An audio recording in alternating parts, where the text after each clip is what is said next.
萌萌把媚珠弄摔后，为何还是一脸生气呢？事情是这样的，当时萌萌跑到这里，不知在看些什么，然后奶爸就叫他去带娃。萌萌，臭女啊，你爬上嚟做咩？唔要你個女啦，抱佢落嚟啦！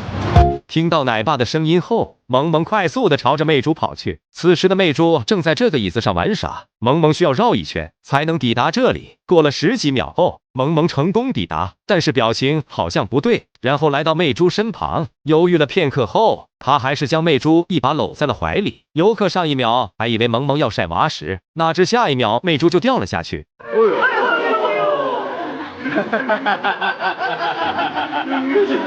媚珠摔下去后，萌萌直接把脑袋转向了一边，明显带有情绪。而咱们的媚珠那可是结结实实的摔了一跤，幸好大熊猫皮糙肉厚，这一下看起来很危险，实则一点也不安全。看到妈妈还在生气中，懂事的媚珠还想爬上去安慰妈妈。期间，萌萌看到媚珠在攀爬，还用眼睛瞟了一眼女儿，然后又赶紧收回了目光。很明显，萌萌的眼神这下缓和了很多，然后还多次看向媚珠。这时的他对刚刚的行为估计愧疚不已，反正是一边注意着媚珠，一边不敢看她。看到她快要爬上来时，还用手拦着，示意她不要上来了。上来不仅危险，而且等下奶爸还要自己收她。最后看到媚珠在半道上卡住了，确认她遇到危险后，萌萌犹豫了一下，然后放下自己的情绪，转身去救媚珠了。英雄傍地走，谁让谁是狗？眼前卡门的这两货就是香果和春生，不了解他们的还以为他们有多恩爱，连出门都要一起。其实呀，这两家伙就是个欢喜冤家，从小打到大，从成都打到杭州。去杭州时，奶妈千叮咛万嘱咐，春生去了杭州不要打妹妹，在外面两兄要相亲相爱。结果到杭州的春师傅只记得相亲相爱，该打妹妹还是要打妹妹。两兄凭借实力干架就登上过热搜，因此香果还成功喜提了单肩。除此之外，两兄在杭州上班的第一天就创造了香椿卡门这个经典名场面。明明只有2只熊猫，硬生生整出了早晚高峰期，这门卡的绝了。结果春师傅凭借男熊的优势，率先挤了出来。本以为上班卡门是个意外，结果下班时这2个家伙又卡门了。Oh my god， 真是2个欢喜冤家，真怕门被他们给挤坏了。我们从另外一个视角看一下，结果还是春师傅技高一筹，他又挤了出来。哎，本该是上天安排的姻缘，春师傅你这么弄，我都有点替你担心呀。同时两兄可谓喜好相同，看到奶爸从窗户中露出脑袋，两兄还争着和奶爸打招呼呢，简直和吃瓜群众一个样。以前春生为了下班还会爬窗户，这个小小的窗户我都好怕春师傅将它弄坏。两兄妹卡门就算了，别整出个卡窗的大新闻哦。别看有时两兄也恩恩爱爱，该打的架还得打，该卡的门还得卡，这就是春师傅和香椿一对熊界欢喜冤家。盘点大熊猫坑爹名场面，前不久新顶流灵年又玩出了新花样。寒冬腊月天，不仅炮兵全唱歌，还津津有味吃起洗澡水冰块卖惨。目睹这一切的奶爸在一旁瑟瑟发抖。这真的是要让我死网上吗？我给你放个悲催点的音乐吗？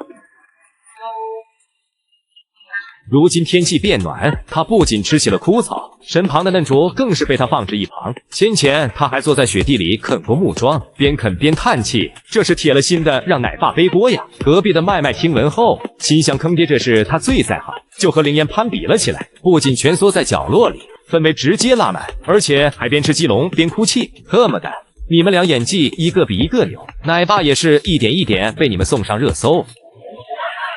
而我们的阳光大男孩萌兰就比较聪明，选了个离游客最近的地方，啃着树枝，边啃边看游客的反应，仿佛在诉说奶爸是怎么不给他吃的。要不是看到他300多斤的大胖身体，真的就信了他的卖惨行为。萌兰卖惨不是1次2次了，奶爸可能想哭的心都有了。看来他连夜联系黄连奶爸取经，怎么才能不被记出刻板行为？而全网被骂的最惨的，当属小奇迹的奶爸。奶爸给小奇迹都喂了许多笋笋和胡萝卜，还拿来盆奶问他吃不吃。哪知道这小子不仅不理奶爸，转身就将杂草给嘴里炫，直接让奶爸在网上凉得透透的。而感同身受的还有这位天津段子手老冯。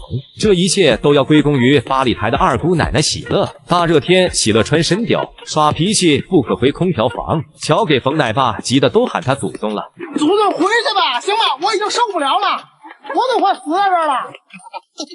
你以为这就完了吗？就在前几天，喜乐因为一天不见老冯不肯下班，寇师傅收他时，硬生生叫了2个小时都没收回去，都把寇师傅给急坏了。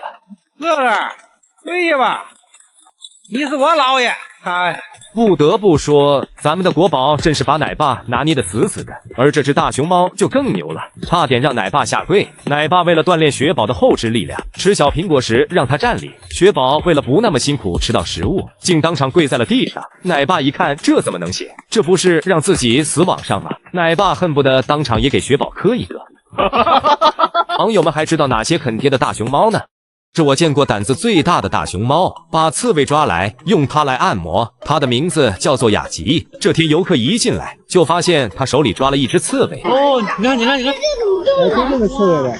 此时刺猬还是活的，但面对未知危险时，它已经把身体卷缩了起来，用带刺的外壳保护着自己。而大熊猫刚好皮糙肉厚，即使刺猬带刺也伤不到雅吉分毫。然后雅吉一把抓起它，用它来给自己按摩。我为什么说雅吉胆子大呢？当年女汉子飞云院子也出现过一只刺猬，它可是一拳可以打爆门锁，把金虎按在地上摩擦的飞云呢。他看到刺猬时，只敢小心翼翼的试探，最后还被刺猬给吓跑了。而雅吉就不一样了，不仅拿它按摩，还将其抱在怀中肆意玩耍，期间还尝试着用嘴咬。好在雅吉并不是真正的要吃它，只是逗它玩耍，否则的话刺猬性命难保，雅吉说不定也会因刺猬的外壳而受到伤害。用嘴咬了一番后，发现它还是一动不动，雅吉觉得索然无味，便躺在地上睡觉了。突然他发现身上有点痒痒，然后又拿起刺猬捞痒痒。这雅吉胆子真的很大。后面随着饲养员的到来，成功从雅吉手中救下了刺猬。虽然期间雅吉对他又咬又玩，